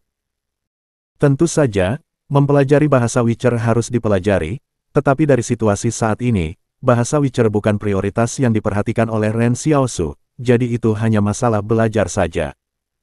Terutama untuk mencegah seseorang berbicara secara kasar kepada seseorang secara langsung, tetapi mencari tahu tidak. Pada saat ini, Ren Xiaosu tiba-tiba teringat sesuatu. Ketika dia memburu penyihir kecil tadi malam, pihak lain menggunakan layar asap untuk menghalangi pengejarannya. Pada saat itu, penyihir kecil itu tidak memiliki mata yang nyata, jadi apakah ada cara bagi pihak lain untuk membiarkan dirinya sendiri lepaskan sihir tanpa memegang mata visi sejati? Jika ada metode seperti itu akan menjadi luar biasa. Anda tidak perlu memegang mata yang benar di tangan Anda, dan Anda bahkan tidak membaca bahasa dukun. Penyihir manapun tidak dapat menghadapinya. Memikirkan hal ini, Ren Xiaosu hampir membuat suara. Selain Liu Ting berbisik kepada Li Gongcheng, saya katakan dia berpura-pura, Anda masih tidak percaya. Sebelumnya, Li Chengli mengatakan bahwa jika dia memiliki mata yang lebih benar, dia akan memberikan Ren Xiaosu sepotong, dan sekarang dia tidak akan mengatakan apa-apa. Tentu saja, hidup dan mati semua orang di jalan untuk melarikan diri tentu saja akan mengambil hati dan paru-paru mereka, tetapi setelah tenang. Li Chengli juga mengerti bahwa dia dapat melakukan hal besar seperti itu. Bukan Tuhan. Suasana hening untuk sementara waktu, Li Chengli ingin mengatakan sesuatu, tetapi Liu Ting terpaksa melakukannya. Pada saat ini, Mei Ge tiba-tiba berkata kepada Ren Xiaosu, saya tahu bahwa Anda mungkin kehilangan sedikit kepercayaan, dan merasa bahwa Anda tidak bisa mendapatkan mata dari penglihatan yang nyata. Jadi, Anda menyelamatkan hidup saya akan membantu Anda membuka batu, apakah itu bisa atau tidak membuka mata penglihatan sejati bisa dianggap sebagai balasan Anda. Ren Xiaosu membeku sejenak, kamu bantu aku membukanya. Bagaimana cara membukanya? Harga pembukaan batu adalah 10.000 koin emas. Kali ini Li dan Liu masing-masing mengirimkan 5.000 koin, yang merupakan penghasilan tambahan saya, kata Mei Ge. Tanpa Anda, saya tidak dapat kembali hidup-hidup ke Yorkshire, jadi saya akan menggunakan 10.000 koin emas ini untuk membantu Anda membukanya sekali. Ren Xiaosu segera dipindahkan. Dia benar-benar tersentuh, dan sekarang ada begitu sedikit kulit putih konyol seperti Mago, benar-benar tidak banyak. Sudah diputuskan, Mego menarik napas dalam-dalam dan berkata, kali ini jalan menuju Gen akan bergelombang, semuanya hati-hati dan berangkat. Transportasi perjalanan ini adalah kereta kuda, di dalam kereta juga terdapat makanan ringan dan manisan yang disiapkan oleh asisten Mego. Serta buku-buku diletakkan di dalam kotak di bagian belakang kereta. Ini membuat Ren Xiaosu sedikit tidak nyaman, dia selalu merasa bahwa mereka berempat aneh di kereta, dan mereka juga sangat bosan. Jadi Ren Xiaosu hanya ingin kuda menunggang sendirian. Mereka melintasi kota ke utara, dan setelah bertemu dengan tim pedagang, Mego pertama-tama menerima kunjungan dan hadiah pedagang satu persatu. Dan kemudian tim yang terdiri dari hampir 1.000 orang mensubscribe channel Dongeng Donghua sambil meninggalkan kota dengan cara yang hebat. Ada gerobak sapi dan kereta kuda di karavan. Seluruh tim sangat besar dan tidak normal, dan dapat merentang sejauh 1 kilometer. Ada laki-laki, perempuan, dan anak-anak dalam tim, dan seperempat dari mereka bukan pengusaha. Beberapa anak muda ingin pergi ke kota besar, Yorkshire terlalu kecil, jauh dari imajinasi kemakmuran mereka. Orang-orang muda ini tertawa dan tertawa dalam tim, dan hati mereka penuh harapan untuk kota-kota besar dan impian. Yang lain mengunjungi kerabat di negara lain atau bermigrasi. Dengan begitu banyak orang berkumpul, itu terlihat sangat hidup. Menurut rencana, mereka akan membutuhkan waktu 1 bulan untuk mencapai kota Gen di utara. Pada sore hari, seorang kesatria di karavan tiba-tiba mendekati gerbong Mego. Dia berkata kepada Mego di balik tirai mobil, "Tuan Mego, saya adalah kesatria yang bertanggung jawab melindungi keselamatan Anda kali ini, Mox." Meige membuka tirai dan bertanya, "Apakah orang-orang Li?" Ketua Ksatria Mox berbisik, "Ya, kami memiliki total 36 orang di karavan. Jika Anda memiliki sesuatu, silakan datang kepada saya. Jika kami menemukan orang yang mencurigakan dekat dengan Anda, kami juga akan menembak tepat waktu." Penjaga tim ini dibagi menjadi 3 kelompok untuk memastikan bahwa pengawalan bekerja sepanjang waktu. Meige mengangguk, "Terima kasih, ya, jika Anda memiliki sesuatu, Anda juga dapat berkomunikasi dengan Xiao Su yang ditunjuk, yang akan bertanggung jawab atas perjalanan saya." Meskipun dijaga, Mego juga terkesan dengan kewaspadaan Ren Xiaosu. Pada saat ini Ren Xiaosu juga datang bersama, "Ada apa?" Mox berkata kepada Ren Xiaosu, "Halo, sayangku, aku adalah ksatria yang menjaga Lord Mego kali ini. Tolong bekerja sama dengan kami dalam rencana pengawalan kami. Tolong ingatkan Tuhan Mego untuk tidak meninggalkan tim tanpa izin." "Oh, oke," kata Ren Xiaosu dengan santai. Ketika Mox bertemu Ren Xiaosu, dia tidak terlalu peduli tentang hal itu, jadi dia mengulangi lagi, "Kami telah merumuskan rencana pengawalan yang lebih menyeluruh. Saya harap Anda tidak mengganggu rencana kami. Mungkin Anda memiliki keterampilan yang baik, tetapi Anda memiliki keterampilan yang baik, tetapi Anda menemukan kecurigaan, jangan impulsif juga. Anda telah menjaga Lord Mago dalam perjalanan kembali ke Yorkshire, beberapa praktik sebenarnya berbahaya." Ren Xiaosu mengangkat alisnya, "Aku takut bahwa orang-orang domba secara khusus memberitahu keluarga, jelas bahwa 2 orang domba ini tidak nyaman." "Tenang," Ren Xiaosu tertawa dan berkata, "harus bekerja sama denganmu."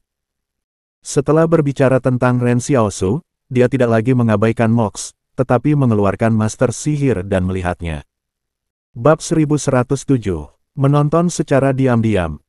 Tim perkasa pergi jauh ke utara, dengan kereta tertutup, seseorang melihat ke depan melalui celah, dan matanya terkunci di punggung Ren Xiaosu. Saya melihat Ren Xiaosu mengendarai kuda sambil berjalan perlahan sambil membaca buku sambil bergetar. Kuda selalu mengikuti tim di jalan dan tidak perlu khawatir tentang hal itu akan keluar jalur. Ren Xiaosu masih menyukai perasaan mengemudi tanpa pengemudi ini, dan dia tidak perlu mengendalikannya sendiri. Kuda-kuda di bawah pantat selalu dapat menjauh dari tim. Ketika Luolan berbicara dengannya tentang kecerdasan buatan sebelumnya, dia mengatakan bahwa bidang aplikasi kecerdasan buatan cukup luas, dan salah satunya adalah mengemudi tanpa awak. Misalnya, jika seseorang memiliki jarak yang jauh, mereka hanya perlu mengatur tujuan, dan kemudian tidur di dalam mobil untuk sampai ke tempat itu. Meskipun Ren Xiaosu Sunsi tidak tahu apa itu kecerdasan buatan, ia juga dapat menikmati perawatan mengemudi tanpa pengemudi. Tetapi dalam khayalan Ren Xiaosu, dia bahkan tidak menyadari bahwa seseorang di tim belakang sedang mengintip kereta. Seseorang di kereta berbisik, "Apakah dia sangat malu bahwa dia membuatmu utuh?" Yang lain merendahkan suaranya dan menjawab, "Ya, itu dia." "Apakah Anda yakin Anda bukan penyihir?" Satu orang bertanya. "Kami telah menghitung rute dan kecepatan pelarian Anda. Jika Anda adalah orang biasa, Anda tidak dapat menyusul Anda tanpa berkas sihir." "Aku tidak yakin apakah dia penyihir, tapi aku bisa yakin dia tidak menggunakan sihir selama pengejaran," jawab penyihir kecil itu. "Itu agak aneh, apakah orang ini lahir dengan kualitas fisik melebihi orang biasa?" Beberapa orang ragu. "Seharusnya, aku melihatnya melompat lebih dari 10 meter dalam proses pelariananku. Bagaimana mungkin orang-orang biasa memiliki kualitas fisik seperti itu? Kami juga telah mencoba, tanpa restu sihir, 8 atau 9 meter mungkin adalah batasnya." Little Witch suara itu terdengar. "Jadi, kita harus lebih berhati-hati. Mereka tidak beruntung kali ini. Kami pergi di bawah naungan karavan, tetapi pada akhirnya mereka mengirimnya sendiri," bisik yang lain. Menurutnya, tim pemburu hadiah ini telah meninggalkan misinya dan bermaksud untuk kembali ke utara. Tapi itu kebetulan sekali sehingga Meige dan yang lainnya tiba-tiba bergabung dengan tim. "Ngomong-ngomong, bukankah kamu mengatakan bahwa ada orang lain dengan topeng putih? Dapatkah kamu mengenalinya dari sosok itu?" Seseorang bertanya. Tidak bisa mengenali, topeng putih menyerupai sosok remaja ini, tetapi tidak ada cara untuk mengkonfirmasi siapa itu, penyihir kecil itu menjawab. Ketika aku ingin melarikan diri, topeng putih itu memberiku rasa penindasan, kurasa pesta yang lain mengerikan. Jika bukan karena Anda tiba tepat waktu, saya khawatir saya akan ada di sana untuk menjelaskan.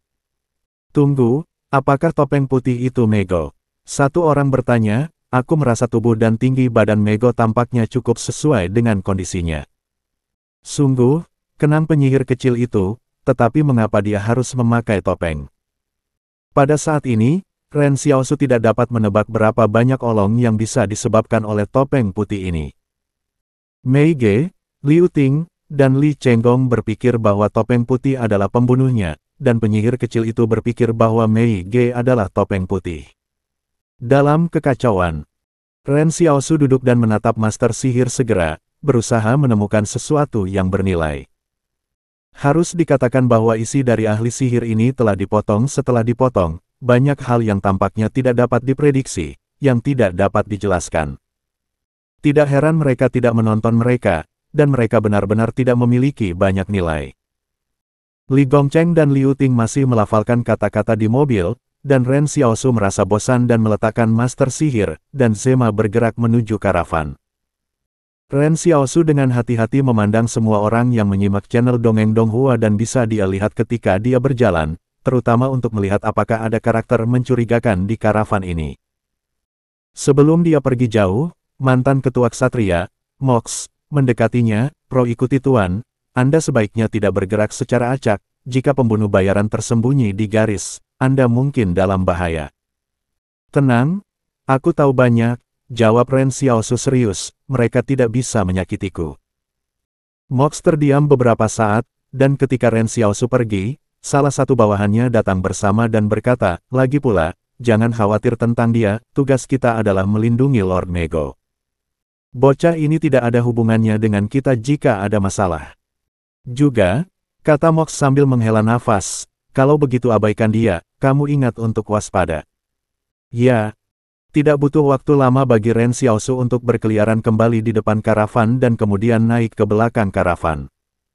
Ketika dia melewati kereta, tiba-tiba terasa aneh. Sekarang adalah akhir Mei, dan matahari yang terik di atas kepala tampaknya membuat orang-orang mencium bau rambut mereka yang terbakar, dan hampir semua gerbong membuka tirai untuk menjaga ventilasi. Yang aneh tentang kereta ini adalah bahwa jendela diblokir oleh tirai, dan tirai di pintu juga diperas. Pengantin pria bukanlah hal yang luar biasa, tetapi bukankah orang-orang di dalam mobil takut menempatkan diri mereka dalam serangan panas? Pada saat berikutnya, Ren Xiaosu mengulurkan tangannya untuk menarik tirai, tetapi sebelum dia mencapai itu, seseorang mengangkat tirai dari dalam. Seorang wanita parubaya memandang Ren Xiaosu dan lengannya yang terulur, tampak terpana untuk beberapa saat, lalu tersenyum sopan. "Apakah Anda orang dewasa yang baru direkrut dari Guru Mego? Saya berada di saya melihat Anda di jalan, sangat tampan." "Hahaha." Ren Xiaosu bersuara. "Apakah kamu baik-baik saja?" Wanita parubaya itu bertanya sambil tersenyum. Ren Xiaosu melihat melalui celah di jendela dan ingin melihat apa yang ada di dalam mobil. Dia berkata, "Tidak apa-apa, saya pikir itu agak aneh, tidakkah Anda merasa terlalu panas?" "Itu saja, aku sakit beberapa hari yang lalu. Dokter di kota mengatakan aku tidak bisa meniup rambut," kata wanita itu sambil tersenyum. Ternyata seperti itu. Ren Xiaosu tersenyum sambil menghela napas lega, "Tidak apa-apa, aku hanya sedikit penasaran, jangan gugup." Setelah selesai berbicara, Ren Xiaosu akan mengendarai kuda untuk terus berjalan di belakang karavan, tetapi wanita parubaya itu tiba-tiba berkata, "Atau, aku akan duduk di dalam mobil bersama orang dewasa. Hanya aku punya beberapa pertanyaan untuk berkomunikasi dengan orang dewasa." "Apa?" Wanita itu mengenakan rok kue dengan garis leher yang sangat rendah dan rendah di ujung kerah, yang sangat putih. Melihat Ren Xiaosu melihat ke atas, wanita itu bahkan memiringkan tubuhnya sedikit lebih, seolah-olah untuk memberikan kemudahan untuk pandangannya. "Batuk, jangan gunakan lagi." Ren Xiaosu mencubit perut kuda dan pergi dengan cepat. Dari tampilan belakang, saya merasa sangat frustrasi. Wanita parubaya itu tertawa kecil, agak menarik, tidak sama dengan penyihir yang anggun dalam penampilan dan kotor di hati. Bab 1108, Keluarga Tudor berutang pada kita. Apakah dia menemukan sesuatu? Penyihir kecil di gerbong bertanya, kalau tidak, mengapa kamu datang dan memeriksa mobil kami tiba-tiba? Itu mungkin, wanita parubaya itu meletakkan tirai, dalam uraian tentang dia, orang ini harusnya sangat pandai berkelahi. Kamu harus mengerti apa yang kumaksud. Literasi tempur seseorang tidak dapat diolah hanya dengan pelatihan. Insting yang tajam dan kemampuan pengamatan, dan kemampuan untuk menilai secara kritis, perlu dipoles berkali-kali dalam pertempuran yang sebenarnya. Dia membunuh orang, dan ada lebih dari 1 atau 2. Saya kira setidaknya 10 telah terbunuh, kata seorang pemuda lain di mobil. Tentu saja, 10 mungkin sedikit berlebihan. Penyihir kecil itu berkata, saya pikir tidak realistis untuk membunuh 10 orang, tetapi saya setuju dengan penilaian bibiku bahwa masih mungkin untuk membunuh 4 atau 5 orang. Pria ini bersembunyi di gerbong untuk mulai membahas berapa banyak orang yang akhirnya dibunuh Ren Xiaosu. Jujur, Ren Xiaosu ingin memberitahu mereka jumlah sebenarnya. Mereka pasti akan berpikir bahwa Ren Xiaosu sedang menyombongkan diri. Tetapi pada kenyataannya, mereka yang tahu bahwa Tuan Muda telah mulai meremajakan Northwest 3.0, yang ia pikirkan adalah bahwa ia akan mengirim Tuan Mudanya sendiri secara langsung. Apakah ia akan menjadi agak terlalu kejam kepada para penyihir? Identitas Ren Xiaosu di dunia tengah sepenuhnya terpisah dari identitasnya di kerajaan sihir. Kerajaan sihir itu sombong dan sombong, sehingga mereka bahkan belum mengirim intelijen investigasi mata-mata ke dunia tengah. Di mata para penyihir, Benteng 178 yang telah dihancurkan oleh mereka, dan tanah di belakang Benteng 178, tidak memiliki kemampuan untuk menaklukkan tanah mereka. Dan itu baik untuk dapat bertahan hidup di bawah penangkal penyihir. Sebuah dinasti dalam sejarah sedikit mirip dengan negara penyihir ini, telah ditutup selama 200 tahun, tetapi ternyata telah menjadi iterasi cepat teknologi di luar. Dan telah dibuka oleh meriam. Beberapa orang mengatakan bahwa sejarah berputar ke atas, padahal tidak banyak hal baru di negeri ini di mana matahari terbit dan matahari terbenam. Oleh karena itu, kebijakan bangsa penyihir membuat Ren Xiaosu menggunakan nama aslinya secara tidak bijaksana di negara penyihir. Sangat mudah bagi personel intelijen Northwest untuk datang kepadanya. Menurut Dahuyu, dalam beberapa tahun terakhir, Sao Barat Laut mengatakan bahwa ia telah mengirim ratusan mata-mata ke sini. Selain itu, negara penyihir tidak hanya tidak mengirim mata-mata, tetapi juga sangat tidak terbiasa dengan cara memberantas mata-mata. Di beberapa rumah mata-mata, stasiun radio tidak perlu disembunyikan, dan sudah aman di bawah tempat tidur. Sekarang, banyak pekerja intelijen Northwest tahu bahwa komandan muda ada di sini, tetapi mereka tidak tahu di mana komandan muda itu. Pada saat ini, wanita parubaya telah mengeluarkan mata merahnya yang asli dan mulai melepaskan sihir lagi. Mobil itu dengan cepat menjadi dingin. Dia berkata kepada pria muda di dalam mobil, Xiao Cheng, An dan aku tidak lagi cocok untuk keluar dan berjalan-jalan. Ya, orang ini sangat waspada. Meskipun Xiao An memiliki wajah tadi malam, dia tidak bisa memastikan apakah orang lain akan mengenalinya dari tubuhnya. Jadi, setelah pergi ke perkemahan malam ini, kamu akan keluar dan berbalik, fokus pada ini anak laki-laki. Petik 2. Pria muda bernama Xiao Cheng mengangguk dan berjanji, bibi yang baik, kamu dan kakakmu akan tetap di dalam mobil. Aku akan mengintip kenyataan di malam hari. Bibi benar, kata penyihir kecil An-An, tiba-tiba dia menanyakan kata-kata yang sangat aneh tadi malam. Kata-kata apa? Kata wanita itu dengan rasa ingin tahu. Ksatria, Ren He, An-An mengenang, mungkin 2 kata ini, ksatria bukanlah apa-apa, itu semua ada di jalanan, tapi aku selalu merasa bahwa ksatria yang dia katakan sepertinya adalah organisasi. Wanita parubaya itu tertegun sejenak. Tunggu, Ren He, aku sepertinya telah mendengar ayahmu menyebutkannya, tapi aku tidak terkesan. Aku tidak yakin apakah pihak lain mengatakannya, seperti yang kudengar. Adapun ksatria, saya tidak tahu. Oke, An-An mengangguk, mungkin dia mengakui orang yang salah, kan, kemana ayahnya pergi. Ayahmu melakukan hal-hal yang lebih penting dan harus pergi dari Takayama Gun sekarang dan akan bergabung dengan kami di kota Gen, kata wanita paruh baya itu. Akan ada orang lain yang juga akan pergi ke kota Gen. Mata An menyala, apakah para penatua akan melakukan sesuatu yang besar?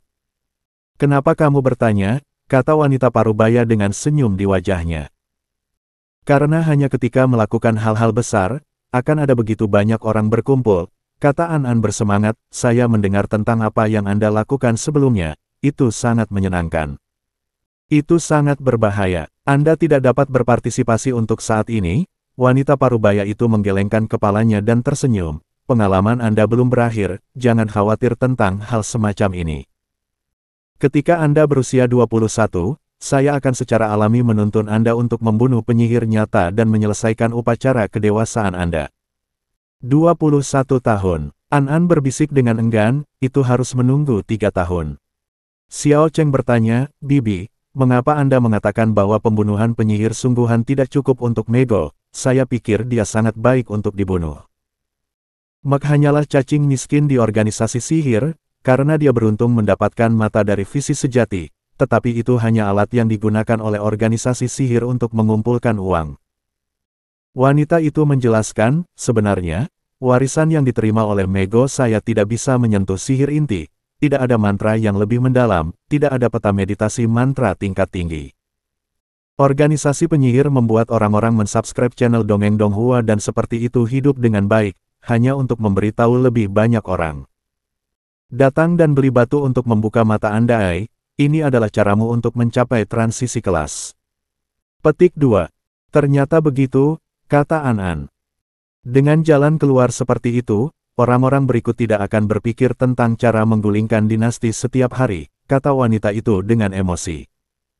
Tetapi ketika seseorang menyadari lompatan kelas, mereka akan mengetahui bahwa ini sebenarnya hanya dirancang oleh para penyihir. Dunia sudah habis. Petik 2. Mengapa kamu pergi ke Gen kali ini? Kata An. Pergi ke keluarga Tudor untuk mendapatkan gambar meditasi dari teknik jatuhkan bintang meteorit, jawab wanita itu.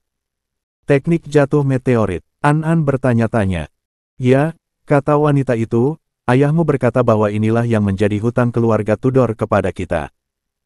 Ren Xiaosu berjalan 2 putaran di karavan, memang ada beberapa karakter yang mencurigakan di tim, tetapi dia tidak dapat menentukan apakah itu terkait dengan pemburu hadiah sebelumnya. Dengan kata lain, orang-orang yang mencurigakan ini lebih terlihat seperti orang biasa yang putus asa, pencuri, buron, dan tidak memiliki rasa perang yang kuat atau anti pengintaian. Penyihir kecil itu berbeda dari tadi malam. Pihak lain jelas mengalami bertahun-tahun pelatihan, dan setiap gerakan sangat disiplin. Justru karena inilah Ren Xiaosu memastikan bahwa ada organisasi tersembunyi di belakang pihak lain. Tanpa organisasi, tidak ada cara untuk memberikan pelatihan sistematis. Bab 1109, Majelis Tentara Barat Laut. Barrier 144 Northwest, larut malam. Barriers Northwest saat ini tidak lagi menjadi perbedaan antara pengungsi dan penghuni penghalang, dan gerbang tidak lagi ditutup pada malam hari. Meskipun ini akan meningkatkan beban kerja beberapa pasukan garnison, Komandan Zhang bersikeras untuk melakukannya, dan semua orang tidak akan mengatakan apa-apa. Beberapa orang khawatir bahwa kebijakan terbuka ini akan menyebabkan sejumlah besar mata-mata Wang dan King membanjiri barat laut. Tetapi Dahuyu dan yang lainnya tidak khawatir karena mereka memiliki Wang Yun. Hanya dalam setengah bulan, Wang Yun, seperti membajak tanah, menarik lebih dari 70 mata-mata dari penghalang nomor 144, 6 dari mereka berasal dari keluarga King, dan sisanya dari keluarga Wang. Diperkirakan Wang mengirim mata-mata ke sini, tetapi mengejutkan bahwa mata-mata King sangat sedikit. Bagaimanapun, ada banyak kematian di King, dan King Zhen diatur sebelumnya.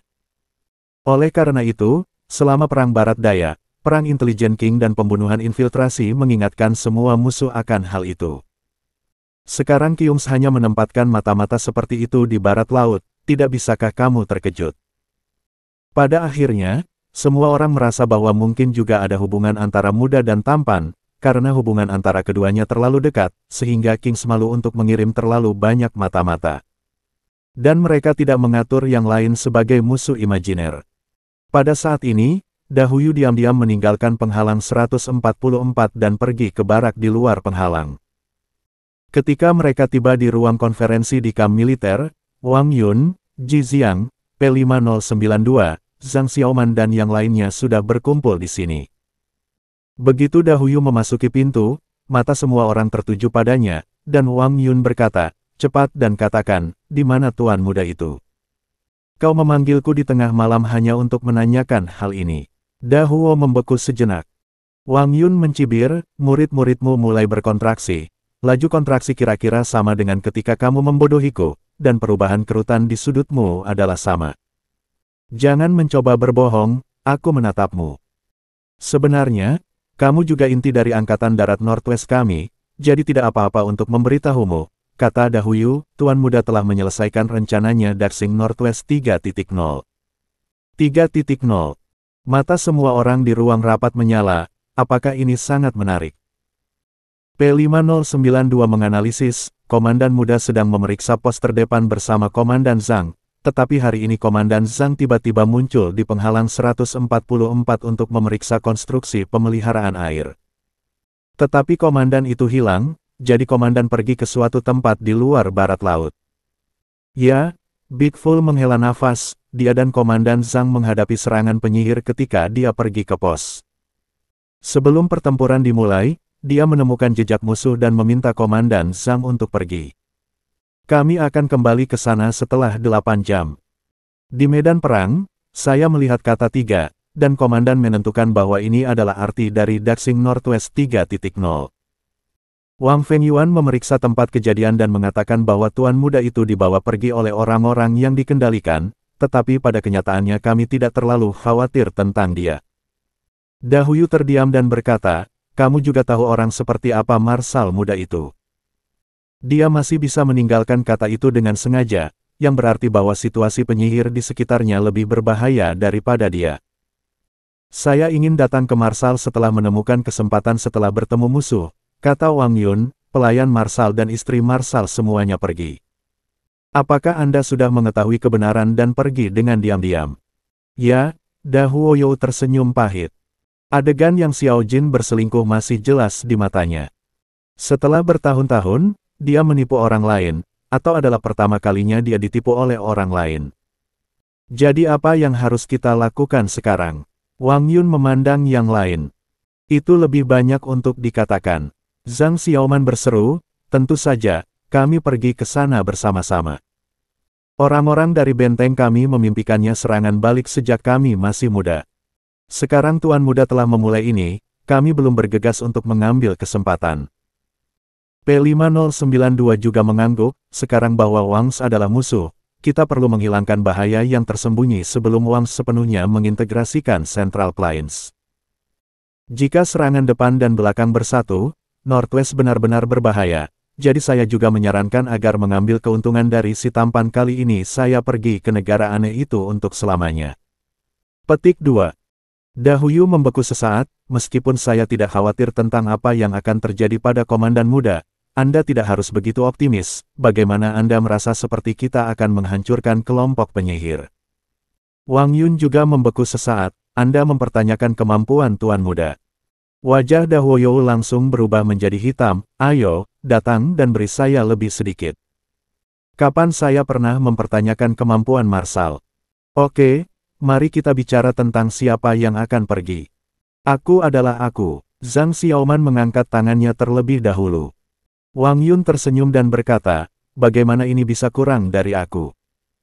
P5092 mengatakan, "Saya perlu memahami intelijen militer mereka."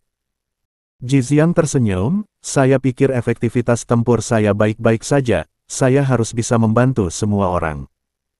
Pada saat ini, semua orang mengalihkan pandangan ke Bai Yu, pria gendut yang tidak pernah berbicara di ujung meja. "Sun Yeyu, apakah kamu tidak pergi?" Sun Yeyu tidak berani berbicara di sudut, diam-diam seperti burung puyuh. Sebelum dia tidur, dia ditarik oleh Wang Yun. Dia tidak tahu apa yang terjadi untuk waktu yang lama. Dia tidak mengerti sampai sekarang. Penulis bersama pergi ke negara asing bersama-sama. Dahuyu memandang Sun Yeyu, "Apakah kamu tidak pergi? Tidakkah kamu pikir kamu bukan bagian dari tim kami?" Lalu aku mengerti. Sun Yeyu menggerutu dan berkata, aku tidak bilang aku juga tidak bisa pergi, aku belum bisa pergi, tapi aku tidak punya banyak kekuatan tempur, kamu harus melindungiku. Apakah kamu pikir kekuatan bertarung orang-orang ini telah menyimak channel Dongeng Donghua dan tidak cukup kuat untuk melindungimu? Da Huyu mengangkat alisnya. Sun Yeyu buru-buru berkata, sudah cukup. Oke, kalau begitu sudah beres, kata Zhang Xiao dengan puas, ayo berangkat dan singkirkan negara penyihir.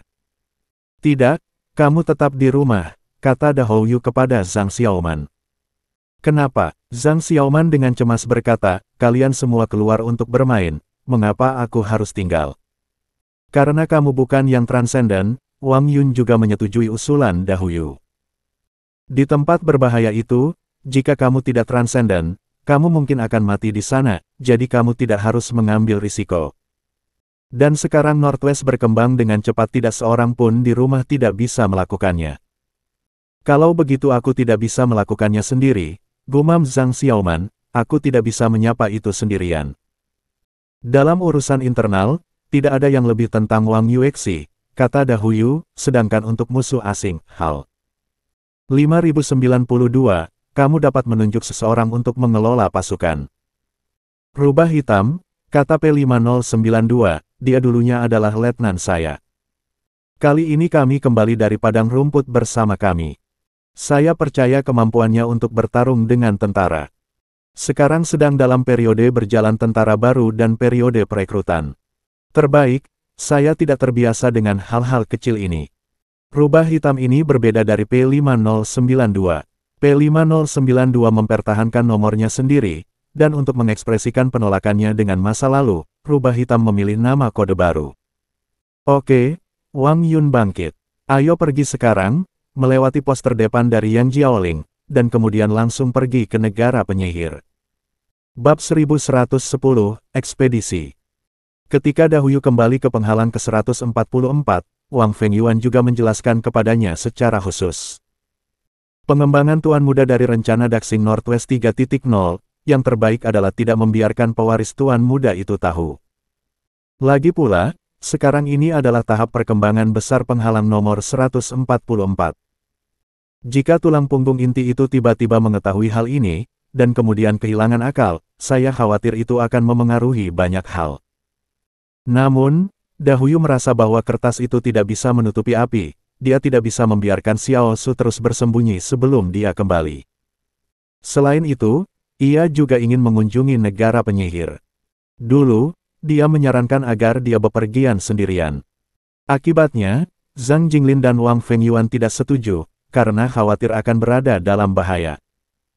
Tapi sekarang dia mengungkapkan berita itu kepada Wang Yun dan yang lainnya, yang hampir setara dengan setengah dari tim langit Transcendental Northwest pergi ke negara penyihir bersama. Dan dia tidak begitu berbahaya. Dalam situasi ini, semuanya terkendali. Di mata Da Huyu, jika Komandan Zhang adalah hadiah dari Northwest, maka Ren Xiaosu adalah masa depan Northwest. Meskipun komandan mudanya sangat kuat, apa yang terjadi?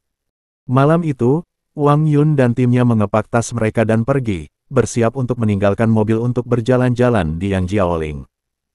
Ini adalah rute terbaik untuk menghindari pos dan tidak mudah untuk berjalan, jadi hanya yang luar biasa yang bisa lewat. Agar tidak terhalang, mereka juga memilih mengemudi ke depan saat mengemudi. Sebenarnya, ini tidak perlu, karena dengan sertifikat Da Huo, seluruh barat laut dapat dikunjungi di mana saja kecuali rumah-rumah pribadi penghuninya. Tapi Da Huyu khawatir Wang Fengyuan dan yang lainnya akan mendapatkan berita itu dan datang untuk menghentikannya sendiri. Di dalam mobil sampai ke barat, Wang Yun dan yang lainnya tertawa, dan bahkan P5092 selalu berhati dingin. Seolah-olah mereka tidak terlibat dalam situasi berbahaya, melainkan berjalan-jalan. Hei, kalian, apa rencana Tuan Muda untuk Daxing Northwest 3.0? Apakah itu bahkan negara penyihir? Tanya Ji Xiang. Sun Yeyu berkata dengan lemah di mobil, ini mungkin mirip dengan 2.0. Misalnya, jika seseorang kembali dari titik belok, sangat tidak realistis untuk menekan negara penyihir. Kamu terlalu diremehkan dan tampan. Wang Yun menggelengkan kepalanya. Tidakkah kamu mengatakan bahwa ada personil intelijen di sana? Kamu harus menyampaikan beberapa informasi kembali, kalau tidak kamu akan memperkenalkan kami terlebih dahulu. Tidak ada yang perlu diperkenalkan, kata Dahouyu.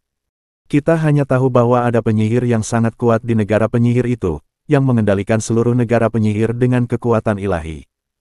Dan kekuatan ilahi lebih tinggi dari kekuatan kekaisaran. Dalam masyarakat sekuler, pada dasarnya masyarakat itu sama. Setiap keluarga penyihir mengendalikan garis kehidupan ekonomi seluruh kerajaan. Faktanya, kami benar-benar ingin melihat ini terjadi. Lagi pula, keluarga penyihir seperti pangeran di mana-mana, dan gerakan negara menuju disintegrasi harus cepat atau lambat. Dan kemudian akan ada pahlawan atau Xiao Xiong berdiri untuk menyelesaikan unifikasi. Dahouyu melanjutkan, awalnya, rencana Komandan Zhang adalah bahwa distribusi manfaat yang tidak merata di antara keluarga penyihir akan terjadi cepat atau lambat. Ini bukan yang kita dorong, tetapi sifat manusia. Jadi ketika tanda kerajaan sihir runtuh, kami akan memulai rencana serangan balik. Hanya saja tidak ada yang menduga bahwa rencana Tuan Muda itu selangkah di depan kami. Meskipun ia tidak tahu apa yang ingin ia lakukan, ia hanya bisa membiarkannya pergi. Apakah keluarga penyihir? Gumam Wang Yun, ada berapa keluarga penyihir di seluruh negara penyihir? Lebih dari 40, kata Dahouyu, pekerjaan intelijen baru saja dimulai, dan informasinya tidak sempurna. Tiba-tiba Wang Yun berkata, bagaimana kalau kita bertaruh? Aku bertaruh 10.000 yuan, Tuan Muda itu bisa menghancurkan 8 keluarga penyihir. P5092 mengevaluasi efektivitas tempur Ren Xiaosu, dan kemudian berkata, kurasa 10. Big Fool berkata, kalau begitu saya kira 14. Setelah itu, semua orang memandangi pria gemuk berkulit putih Sun Yeyu di dalam mobil. Sun Yeyu merasakan mata sekelompok pria besar di sekitarnya menangis dengan gugup. Aku. Tidak bisakah aku bertaruh? Aku tidak punya banyak uang. Kentut, kata Dahouyu, komandan muda itu memberimu gaji setinggi itu setiap bulan. Katamu kau bahkan tidak punya 10.000. Kalau begitu kurasa 16, kata Sun Yeyu sedih. Sama seperti para penyihir kecil dan yang lainnya menebak berapa banyak orang yang dibunuh Ren Xiaosu, kelompok surga barat laut juga membuat jenis tebakan yang sama. Namun, tidak seperti penyihir kecil, pemahaman mereka adalah bahwa misi surgawi barat laut ini tidak menebak berapa banyak orang yang terbunuh. Berapa banyak keluarga penyihir yang ingin menyimak channel Dongeng Donghua dan dihancurkan oleh Marsal Muda. Pada saat ini, Luolan baru saja keluar dari air terjun di salah satu gunung keluarga Qing, lagi Luolan tidak lagi gemuk, dan tubuhnya yang kekar penuh dengan otot, seperti pegulat raksasa. Meskipun masih terlihat gemuk, ini benar-benar berbeda dari Luolan sebelumnya. Pada saat ini, personel logistik yang bertanggung jawab atas logistik segera mengirim handuk mandi dan juga menyerahkan dokumen. Bos Luo, Anda mengatakan kepada Departemen Intelijen untuk memperhatikan gerakan Ren Xiaosu. Beberapa kelainan telah terjadi baru-baru ini. Apa yang tidak normal? Luolan bertanya-tanya, dia berlari ke Central Plains lagi. Tunggu, bukankah dia ingin menghibur para prajurit di pos terdepan? Ya. Dia dan Zhang Jinglin pergi ke pos di luar benteng 178. Rencana aslinya adalah 2 bulan. Akibatnya, Zhang Jinglin kembali lebih awal, tetapi dia menghilang, jawab prajurit itu. Luolan tiba-tiba menarik napas. Hilang, bukankah kamu kembali ke penghalang? Kita semua di penghalang 144 dipulangkan, jadi tidak ada informasi spesifik. Tetapi orang-orang di benteng 178 dapat yakin bahwa dia tidak kembali dengan Zhang Jinglin, kata prajurit itu. Bukankah produk ini mengalir ke musuh di 178 benteng? Luolan menyapu semua air dari tubuhnya dan segera berteriak ke tenda tidak jauh, Zhouqi, jangan tidur. Segera keluar, ayo berkemas dan pergi ke barat laut sekarang. Zhouqi keluar dari tenda dengan mengantuk, ada apa? Melawan Wang. Wang menyelesaikan Zhou masih harus dipangkas, dan sekarang gilirannya untuk memukul kita, Luolan tidak memiliki udara yang baik. Aku bertanya, apakah kamu ingin pergi ke tempat di luar barat laut? Zhouqi membeku sejenak dan berkata langsung, jangan pergi. Beri kamu uang. Jangan pergi untuk memberi uang, ada Gobi di sana, dan tidak ada yang pergi di mana burung-burung tidak peduli. Zhou Qi tidak memiliki udara yang baik. Negara penyihir dikatakan berada di ujung lain Gobi. Siapa yang akan diam dan hidup di Gobi? Kata Luo Lan, dan, tidakkah kamu ingin melihat gaya eksotis? Ketika Zhou Qi mendengar ini, dia bergerak sedikit. Kamu memberitahuku dulu, mengapa kita pergi ke sana? Tentu saja, aku membantu Ren Xiaosu bertarung, kata Luo Lan dengan cemberut, aku sudah berlatih keras begitu lama, aku harus pamer dengannya. Zhou Qi 2 kali, dengan siapa kamu pamer buruk, untuk pamer dengannya. Juga, kata Luo Lan, tidak masalah, segera pergi. Dan, cerita pun bersambung. Terima kasih buat Anda yang sudah mengikuti alur cerita The First Order, atau, di Yisulai, di channel, Dongeng Donghua, dan yang sudah bantu subscribe, semoga selalu diberi kesehatan. Dimudahkan segala urusan, dilancarkan usahanya, dan dimurahkan rezekinya. Bagi yang suka dengan alur cerita Donghua yang lainnya, silahkan cek di playlist, yang tentunya pasti tidak akan kalah seru ceritanya. Dan semuanya sudah Mimin rangkum di sana. Semoga bisa terhibur dan terima kasih.